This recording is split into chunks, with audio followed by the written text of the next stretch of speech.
الحمد لله نحمده ونستعينه ونستغفره ونؤمن به ونتوكل عليه ونعوذ بالله من شرور أنفسنا ومن سيئات أعمالنا. من يهده الله فلا مضل له ومن يضلله فلا هادي له، وأشهد أن لا إله إلا الله وحده لا شريك له، وأشهد أن سيدنا ونبينا ومولانا محمدًا عبده ورسوله صلى الله تعالى عليه وعلى آله وصحبه أجمعين. اما بعد،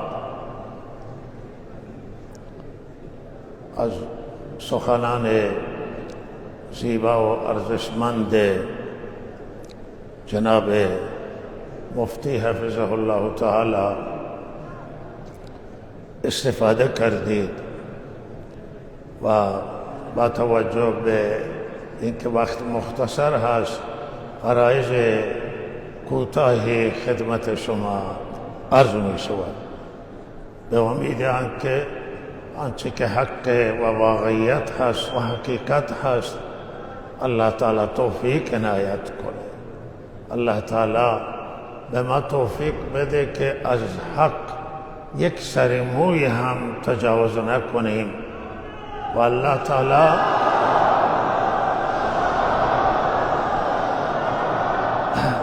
به ما توفیق عنایت کند و ما را حفاظت کنه که ما در حق هیچ کسی ظلم نکنیم و در حق هیچ کسی از ما به انصافی صورت نگیره. با توجه به که امروز الله تعالی رحمتی فرستادن و در یک وقت بسیار زیبای فرستاد قبل از نماز صبح. این برف ماشاءالله کم سابقه که در این وقت با برکت این برف نازل شد و در مصلی نمی شد که نماز جمعه را برگزار کنیم، چون مصلی صحنش خاکی هست و به هر حال مرطوبه و نمیشه که اونجا جا نماز چیزی چادری بیاندازید و نماز بخونید.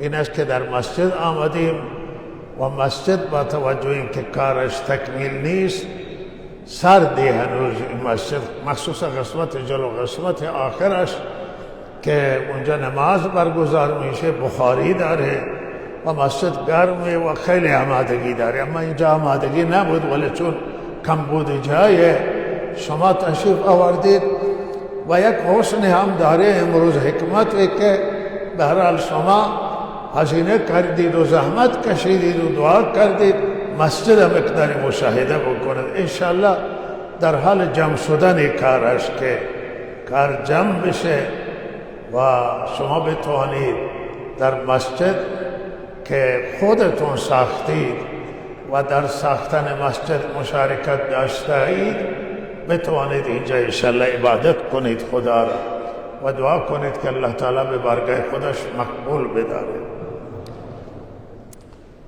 چیزی که خیلی مهمه و ما این را برای همه ملت ایران مهم میبینیم و برای همه ملت های دنیا حیاتی و مهم ارتباط با الله تعالی است. رابطه با پروردگار خیلی حیاتی و مهمه. خدایی که ما هر چه داریم در وجودمان، هر چه داریم خارج از وجودمان، تمام این نعمتها به الله تعالی برمیگردد. پروردگاری که بر ما مهربان است، بر مخلوق و بندگانش کریم رحیم، این خدای عظیم و این خدای بزرگ را در هیچ شرایط ما فراموش نکنیم. خدا را داشته باشیم و هر جا باشیم با خدا باشیم.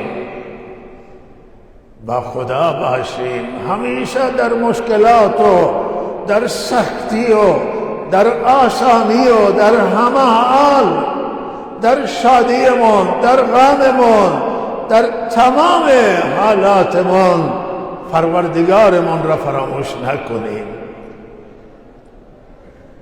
و همان طوری که سیدنا ابراهیم علیه السلام چه انسان با خدای بود. ابراهیم علیه السلام از پیامبران بزرگان و یک انسان تاریخی و او چه ارتباطی با الله تعالی داشت و خدا را چگونه پرستش میکرد، با خدا چگونه راز و نیاز داشت. و در سرزمین عراق که پر از بت پرستی و شرک بود، ابراهیم بود علیه السلام که پرچم توحید را بلند کرد، پرچم خدا پرستی، و فرمود که خدای شما واحد و لا شریک، شریک نداره، تنها معبوده، تنها خدایه، همه مخلوقا او تنها خالقه، همه محتاجن، انبیاء محتاجن، اولیاء محتاجن، تنها بی نیاز که احتیاج نداره رب العالمین هست. همانطور که محمد رسول الله صلی الله علیه وسلم در شهر مکه و حجاز و در جزیره العرب توحید، پرچم توحید بلند کرد، لا اله الا الله، و این کلمه توحید را بلند کرد در آنجا و اعلام کرد. و جایی که در داخل خانه کعبه و بیرون از خانه کعبه مخلوق پرستش میشد و مجسمه ها را عبادت میکردند، حضرت رسول صلی الله علیه وسلم فرمود که لایق عبادت و شایسته عبادت تنها خدای واحد و لا شریک، او ذاته که همه جهان را آفریده است، همه مخلوقات، همه موجودات مخلوق خدا، همه را خلق کرده، همه را روزی میده و شما او را نیایش کنید، او را راز و نیاز کنید، او را فریاد بزنید. اینها پرچم برداران توحید خدا، وحدانیت خدا، یگانگی خدا بودن، عظمت الهی را بیان کردن که خدای عز و جل همه جهان را با علمش احاطه کرده، با قدرتش احاطه کرده، با رحمتش احاطه کرده است. او بر همه جهانیان و مخلوق کرم داره و او شنواییش چنان قوی هست که در هر لحظه اگر هر جای خدا را فریاد بزنم میشنود و به فریاد رسیدگی می کند. او نزدیک از شما، دور نیست که فریاد بزنید. اگر در دل ندا کنید او هم اون ندای دل شما را هم متوجه میشه. اگر با زبان فریاد بزنید او میشنود و او میداند حال شما را. و لہذا توصیه بنده به همه عزیزانانه که این رابطه با الله، ارتباط با الله را از دست ندید. در وقتهای مخصوصا مصائب و مشکلات و آلام و دردها او را ندا کنید و یقین داشته باشید که او میشنود، او میداند و مطمئن باشید که به فریاد شما رسیدگی میکند.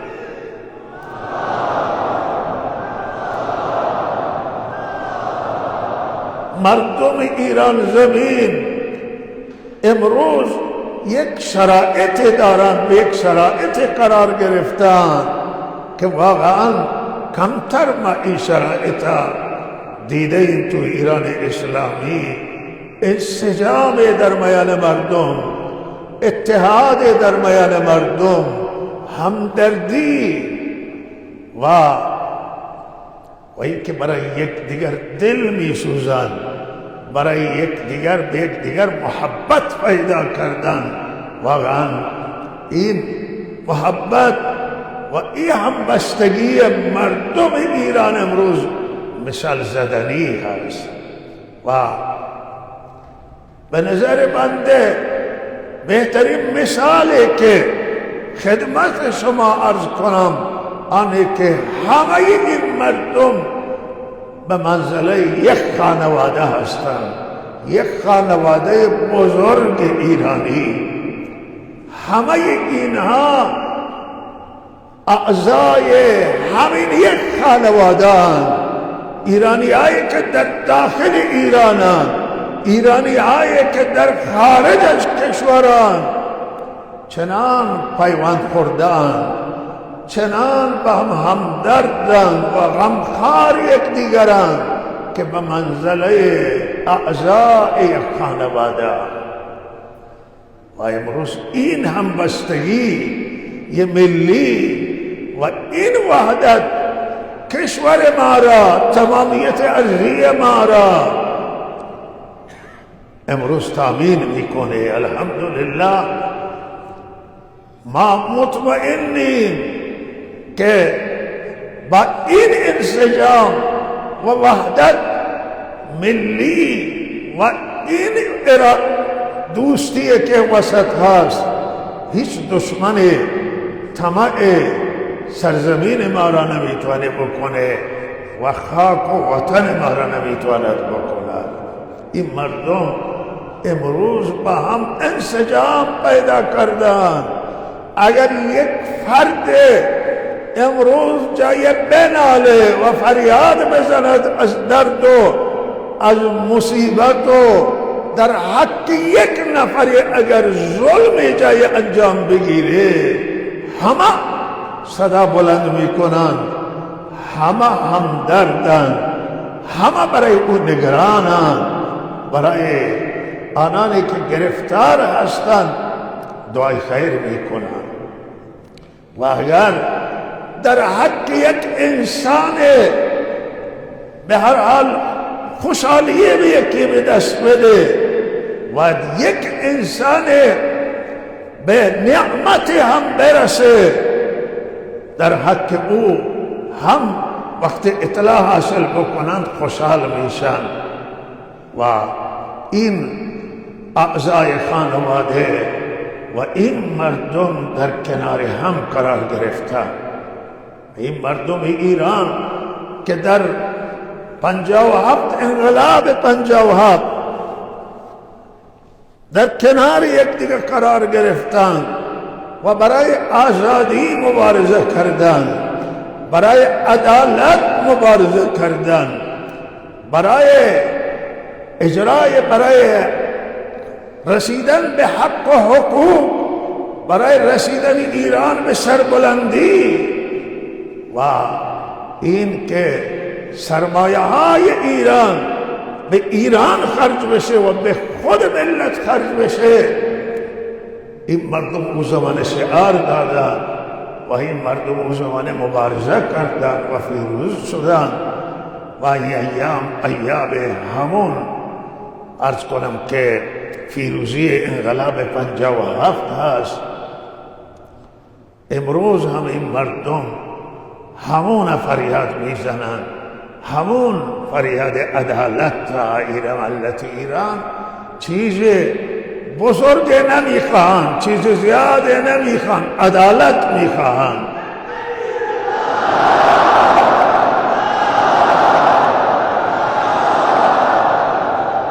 آزادی متعارف و مشروع میخواهند و مردم ایران امروز به فقر و به تنگ دستی و به مشکلات گرفتاران. مردم ایران دلار امروز رفته به 45، $1 رفته 45,000 تومان 45 میلیون تومان امروز $1000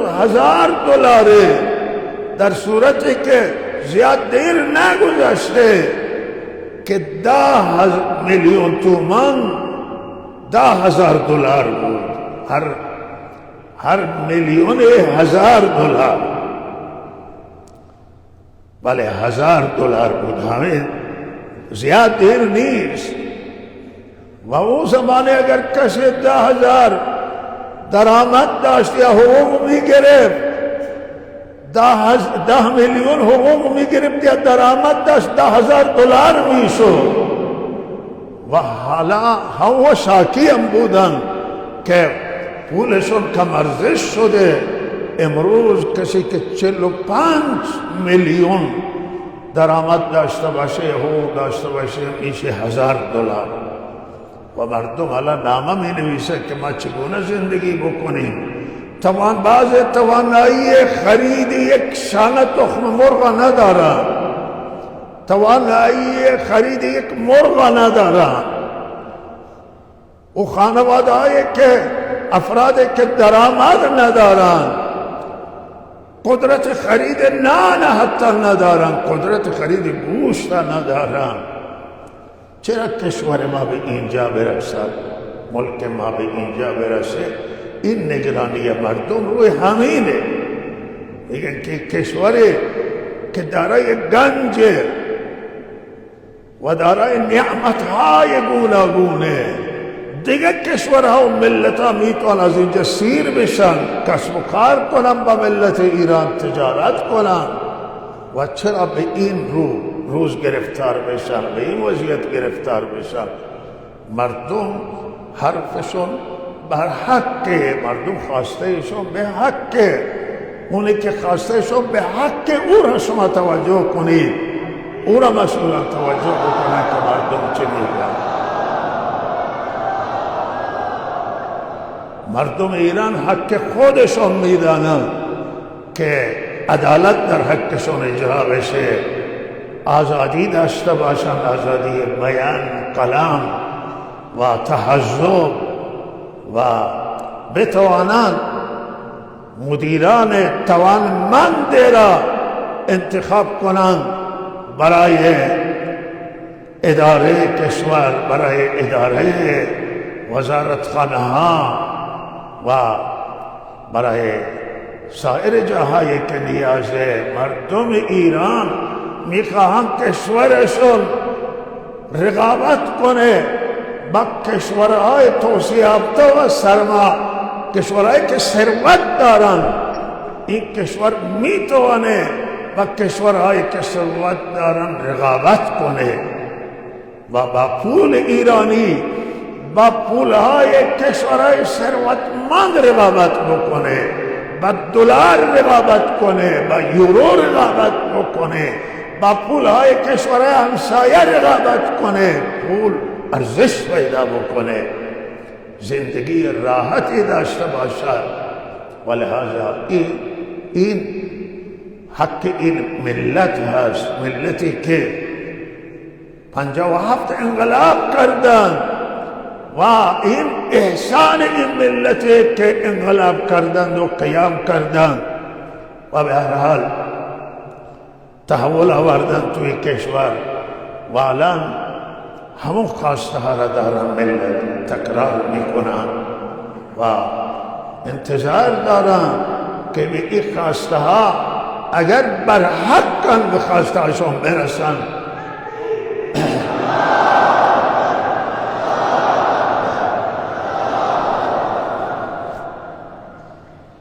مردم ایران شایسته محبتاً، شایسته ترحماً ملت ایران دیده بشه از ملت‌های خوب دنیای این شهادت بزرگان این نظامه که ملت ایران همیشه به خوبی یاد کردن در گذشته و از این ملت همیشه اظهار رضایت کردن و لحاظ این ملت را باید دریافت و به خواسته های این ملت توجه کرد.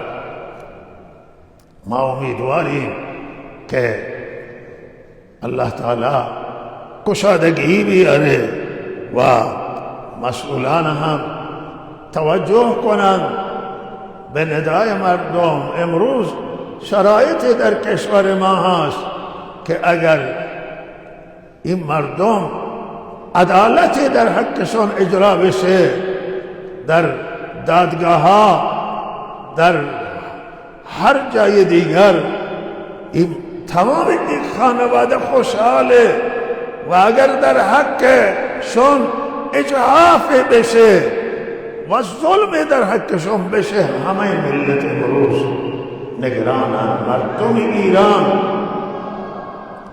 امروز از همه خانواده ملت ایرانند.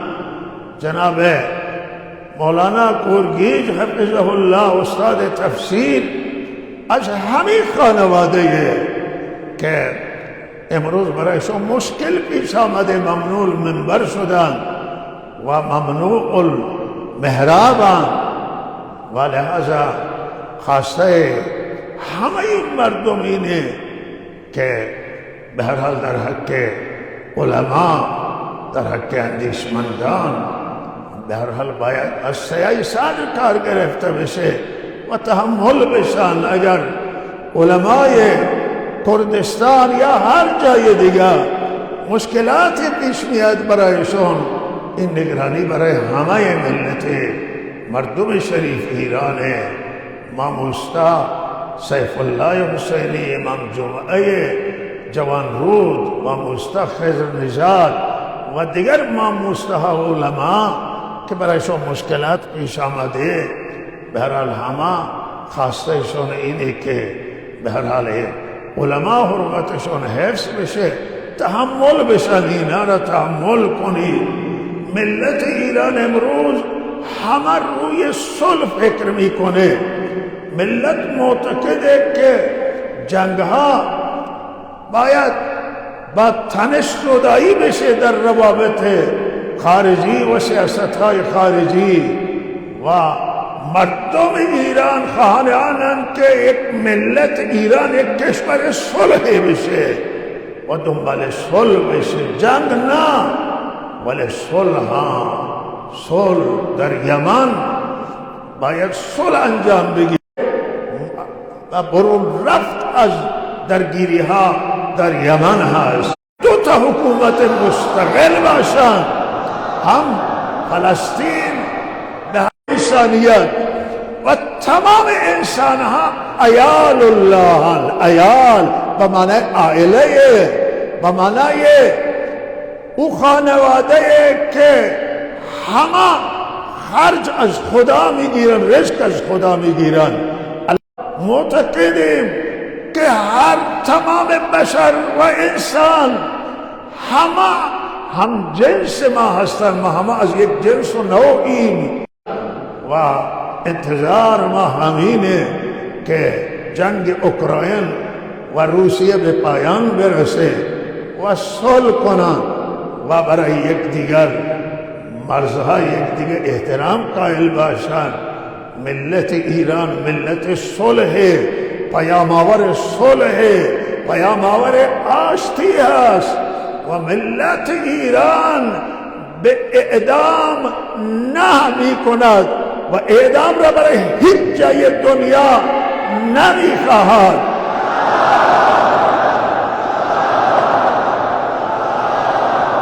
اگر این خانواده ایرانی میگن اعدام نه، بالاخره بندگان خدا بر اینها اشتباه میکنن، خطا میکنن، بر اینها ترحم بشه. از سعودی را نمیگیری، برای ما هیچ تفاوتی نداره. ما پیاممون هم همینه برای کشور عربستان سعودی که از اعدام اجتناب بشه، از اعدام دوری بشه. حضرت و سیره خلفای راشدین اگر ما برگردیم که چقدر انسانها را چه تعداد را اعدام کردن، ما هم اعتقادمون همینه که در دین اسلام اعدام نیست مگر در قصاص قتل مرتکب بشه و بعض موارد خیلی نادر و کمه.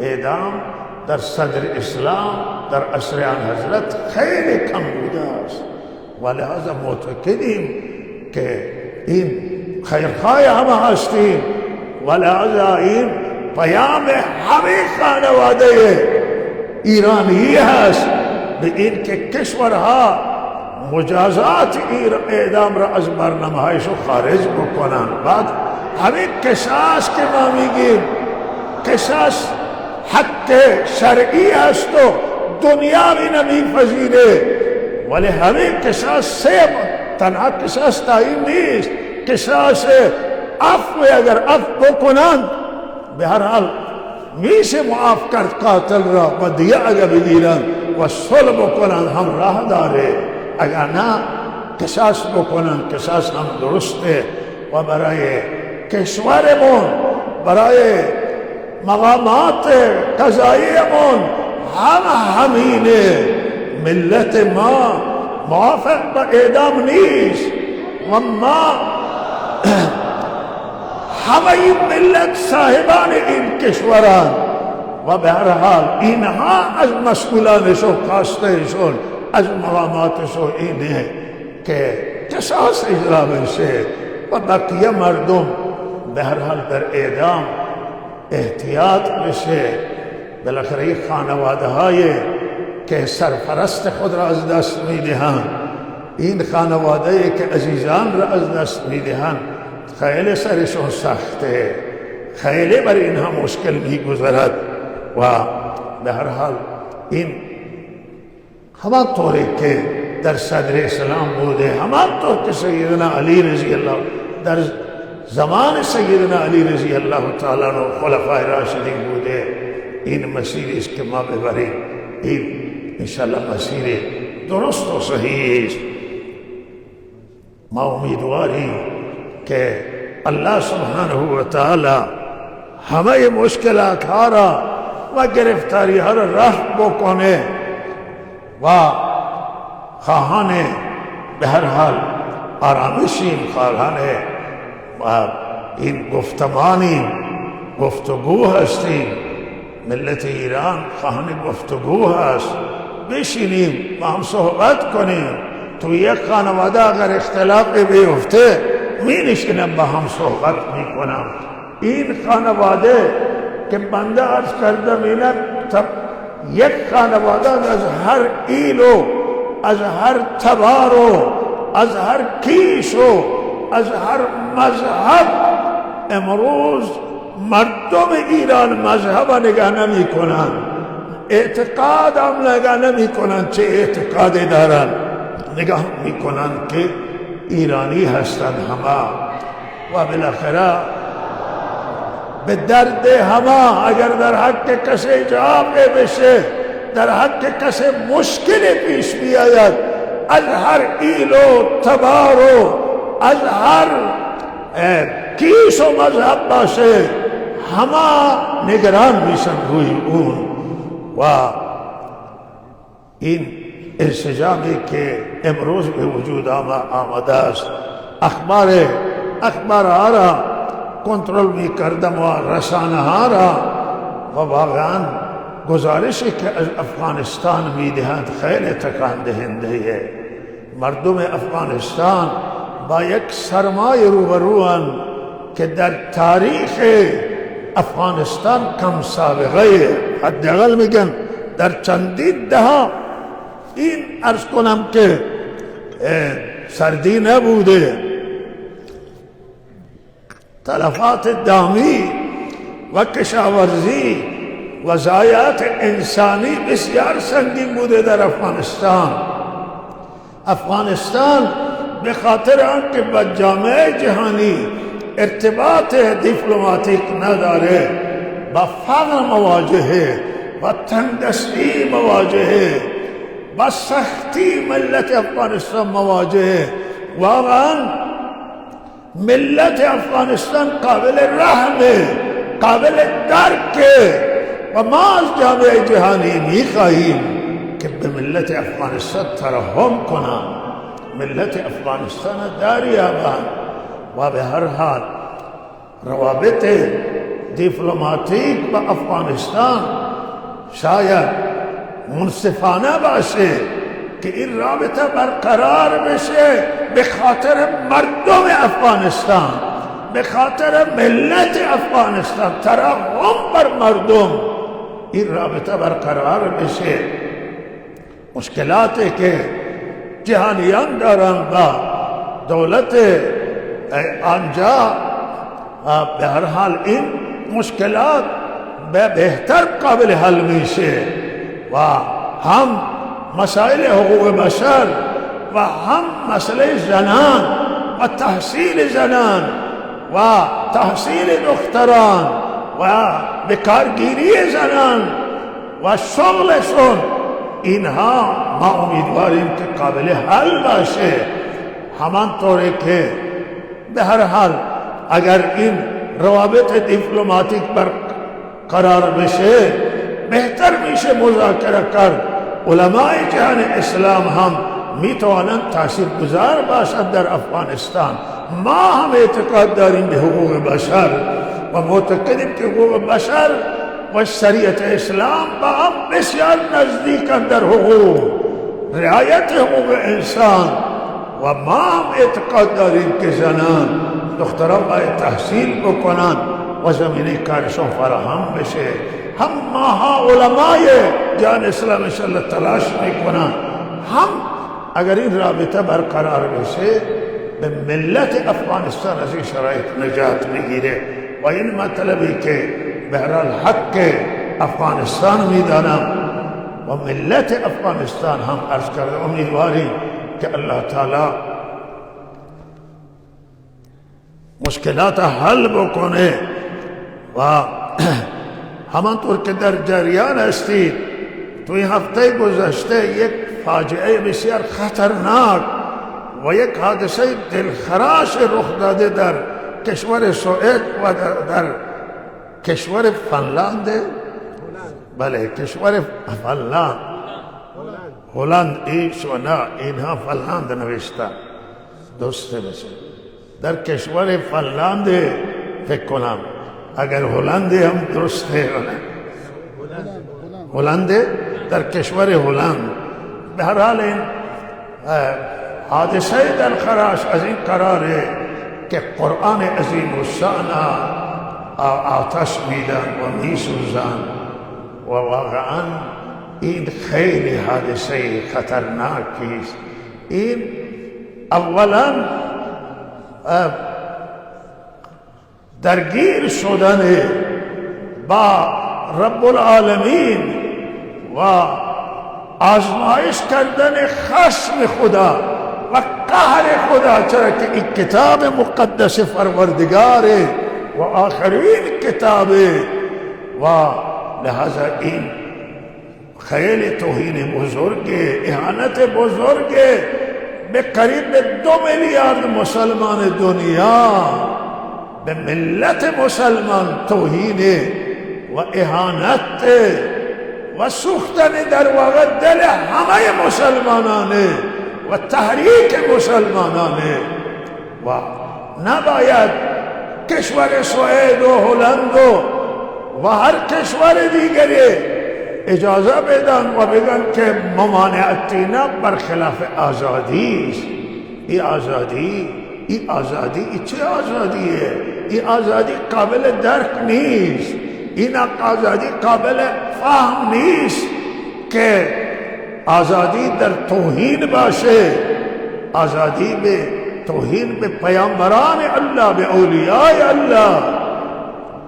کسی توهین بکنه علیاذ بالله به حضرت عیسی، توهین بکنه به حضرت مریم، توهین بکنه به تورات و انجیل، چه کسی میتوانه این را تحمل کنه؟ نه مسلمان و نه غیر مسلمان توهین میتونه برداشت بکنه.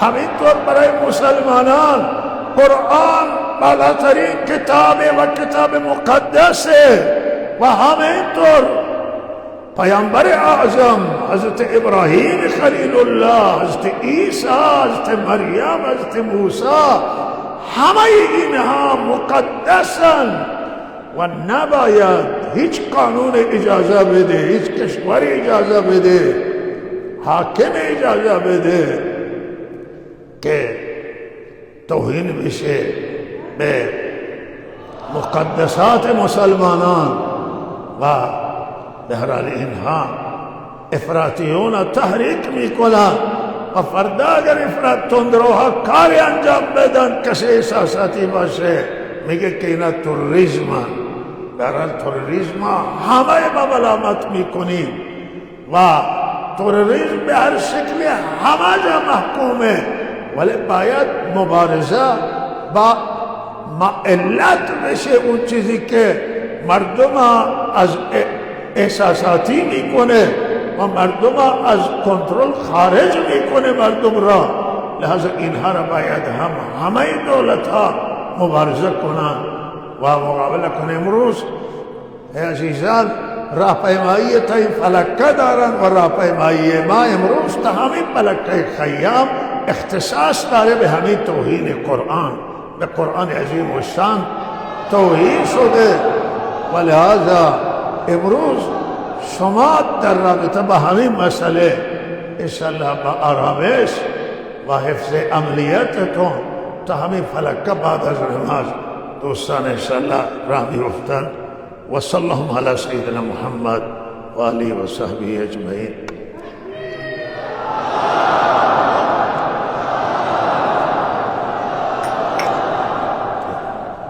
امروز در خیلی از کشورهای اسلامی بعد از نماز جمعه راهپیمایی هست، اعتراض بر همین مسئله کشور سوئد جان در ایران اسلامی هم، در خیلی کشور اسلامی و در خود ایران هم امروز بعد از نماز جمعه اعتراض بر همین. و صلی الله علی سیدنا محمد.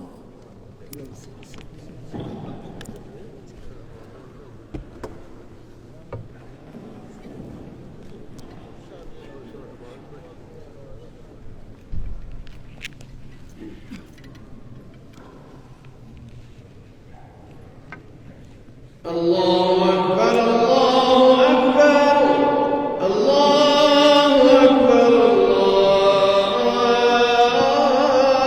الله أكبر. أشهد أن لا إله إلا الله.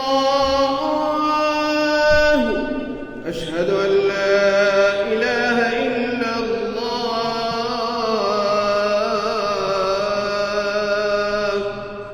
أشهد أن محمد رسول الله. أشهد أن محمد رسول الله.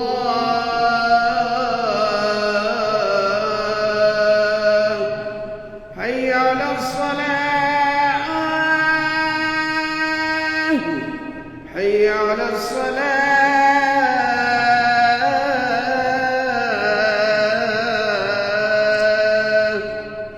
حي على الفلاح. حي على الفلاح.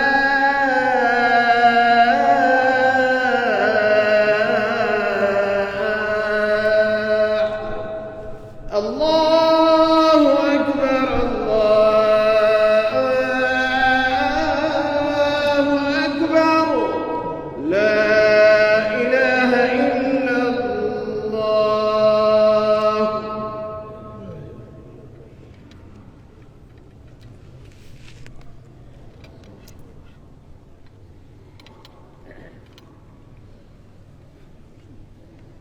الحمد لله الحمد لله حمدا كثيرا طيبا مباركا، واشهد ان لا اله الا الله وحده لا شريك له، لا ضد له ولا ند له ولا مثل له ولا مثال له، احدا صمدا فردا لم يتخذ صاحبة ولا ولدا ولم يكن له كفوا احد.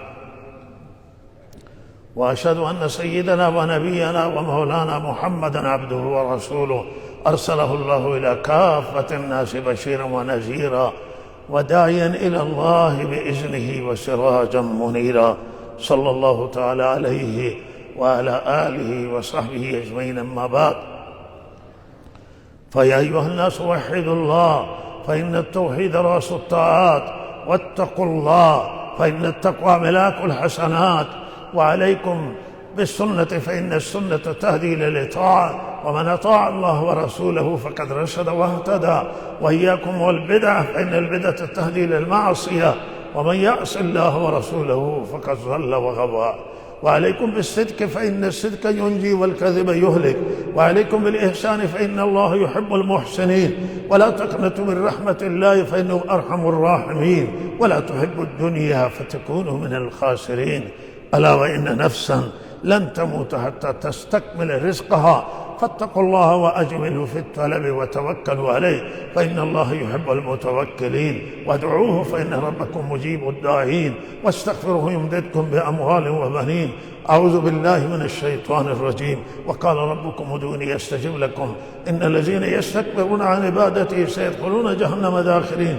بارك الله لنا ولكم في القرآن العظيم، ونفعنا وإياكم بالآيات والذكر الحكيم. أستغفر الله لي ولكم ولسائر المسلمين فاستغفروه إنه هو الغفور الرحيم.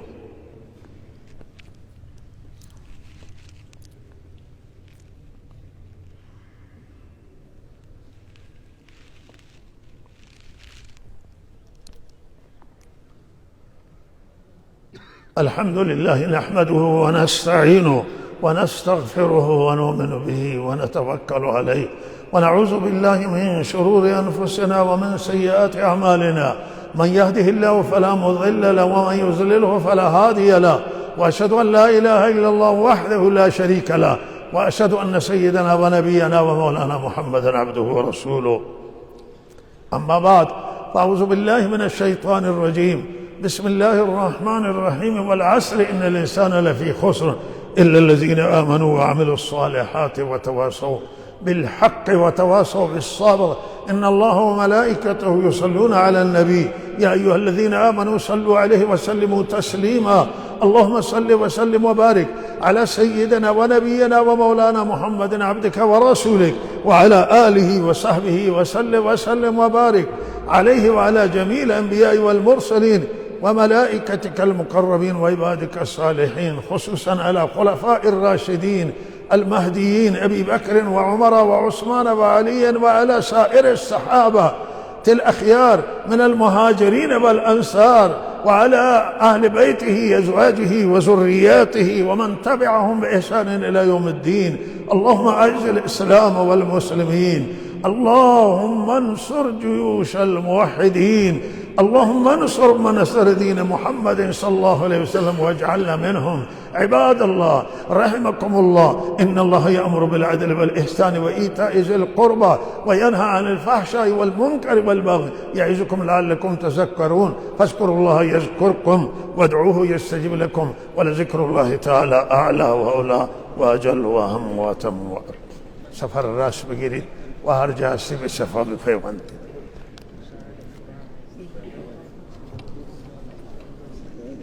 اللهم أنت السلام ومنك السلام، تباركت يا ذا الجلال والإكرام. لا إله إلا الله العظيم الحليم، لا إله إلا الله رب العرش العظيم، لا إله إلا الله رب السماوات ورب الأرض رب العرش الكريم. فسبحان الله حين تمسون وحين تصبحون، وله الحمد في السماوات والأرض وعشيا وحين تظهرون. يخرج الحي من الميت ويخرج الميت من الحي ويحيي الأرض بعد موتها وكذلك تخرجون. اللهم صل على محمد وعلى آل محمد كما صليت على إبراهيم وعلى آل إبراهيم إنك حميد مجيد. اللهم بارك على محمد وعلى آل محمد كما باركت على إبراهيم وعلى آل إبراهيم إنك حميد مجيد. يا حي يا قيوم برحمتك أستغيث يا حي يا قيوم برحمتك نستغيث يا ذا الجلال والإكرام يا ذا الجلال والإكرام يا أرحم الراحمين يا ودود يا ودود يا ذا العرش المجيد يا ذا العرش المجيد ای خدای عظیم و ای خدای بزرگ، دست گدایی، دست نیاز، دست سوال، دست عاجزی، گدایی به سوی تو درازه، دستای ما را خالی بر مگردان، دستای ما را خالی بر نگردان یا رب العالمین. امید آوردیم به دربار تو اله، فریاد بندگان است یا رب، ندای بندگان توئے یا الله، به ندای بندگانت رسیدگی فرما یا الله. از همه چیز اول هدایت میخواهیم، هدایت بزرگترین نیاز ما و بزرگترین ضرورت ما و جامعه انسانی است. هدایت در امر دین و هدایت در امر دنیا یا رب. از تو دین کامل میخواهیم، صراط مستقیم میخواهیم، دنیای صالح میخواهیم، دنیای آباد میخواهیم، دنیای که تو برای ما آفریدی که در این دنیا راحت زندگی کنیم و تو را بندگی کنیم. یا الله خیر این دنیا، هدایت این دنیا، فلاح این دنیا را از تو میخواهیم و هدایت به دین و را به سوی تو میخواهیم، به سوی رحمت للعالمین میخواهیم. یا رب مرا هدایت عنایت فرما، یا رب از تو فرج میخواهیم، یا الله این مشکلات و معضلات حل بفرما، یا الله تو قضاوت کن، یا الله تو به صحنه بیا و یا الله برای تو کاری نداره، فقط اراده تو، فقط اراده و منشأ تو تعلق بگیره، امر تو تعلق بگیره، کارها همه اله درست میشن. یا رب مشکلات را حل کن، درهای بسته را باز کن، گره گشایی کن یا الله، مشکلات حل بفرما، گرفتاری ها را رب بفرما، فرج بیاور، درهای رحمت را بر ما بکشا، درهای خیر را باز کن یا الله. یا الله بر ما و همه جهان اسلام، بر ما و همه بشریت و همه انسانیت را یا رب سوی خیر بیاور و اله العالمین فیصله خیر بفرما، عاقبت همه ما را بخیر کن یا الله. شهدا را رفع درجات عنایت کن، مجروحین شفای عاجل و کامل عنایت کن، زندانی ها را وسیله آزادی یا الله برای همه فرج بیاور، برای همه کشادگی بیاور، گذشتگان همه غریق رحمت کن، خصوصا علامه بزرگوار حضرت مولانا عبدالعزیز بانی این خیر را یا الله به بهترین رحمت جای عنایت کن. همه علما و همه اله العالمین بزرگان قوم و ملت و مردم را، همه نخبگانو که برای جامعه خدمت کرده غریق رحمت فرما. عموم مؤمنین و مؤمنات، مسلمین و مسلمات همه را مغفرت کن. عاقبت همه ما را بخیر کن. والدین همه ما را مغفرت فرما. یا الله فرج و گشادگی عاجل، یا الله رسیدگی عاجل. یا الله رحمتی که آوردی این رحمت بود. یا الله همه خیال آمد که رحمت پروردگار داره میریزه. یا الله به فال نیک میگیریم. اراده خیر تو را و پروردگار خیر بفرما و با خیرت همه مشکلات های ما را حل کن. کشتی اله العالمین ما را یا الله، کشتی جامعه ما را یا الله به ساحل برسان بخیر. و اله العالمین خوشحالی و عاقبت بخیر. اله العالمین رب جمیع کسانی که درخواست دعا کردن اله حاجتایشون رب برآورده بفرما. ربنا تقبل منا انك انت السمیع العلیم. این مسجد یا الله به بارگاه خود تکمیل بفرما. و عزیزان توجه داشته باشی که برای مسجد پول هیچ دولت خرج نشده. حتی ما از دولت خودمون، از خزانه ایران، از بیت المال کشور خودمون اینجا خرج نکردیم و از هیچ کشور ریال اینجا خرج نشده است. این همه پول مال همه مردمه، همه این کارگرانه و همه کسبه کارمندان، زنان و بیوه زنان هم اینجا کمک کردن. دعا کنید الله قبول کنه، پای تکمیل برسانه. مسجد نیاز داری آخرای کارش هست. از شما درخواست داریم که مسجد مورد توجه قرار بدید و کمک کنید.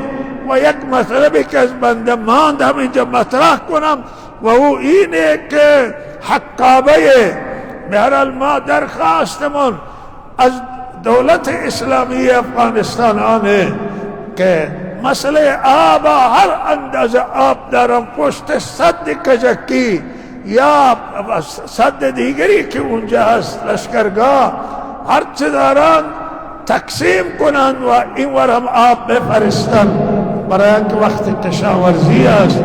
مردم فعلا آب خوردن هم اینجا تمام شده و انشالله این مایه خیر میشه، مایه برکت میشه. الله رحمت و باران میاره و الله مشکلات ها را حل میکنه.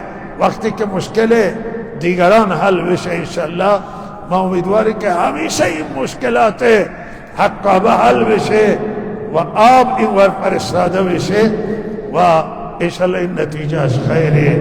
الله عاقبت همه ما را بخیر کنه. به مسجد حوزه هر دو نیاز دارن. شما امروز اینجا آمدید، به هر حال خیلی مشکلات هست و انشالله رسیدگی کنید و کمک کنید که این مسجد تکمیل کنید. و صلی الله علی سیدنا محمد. تکبیر!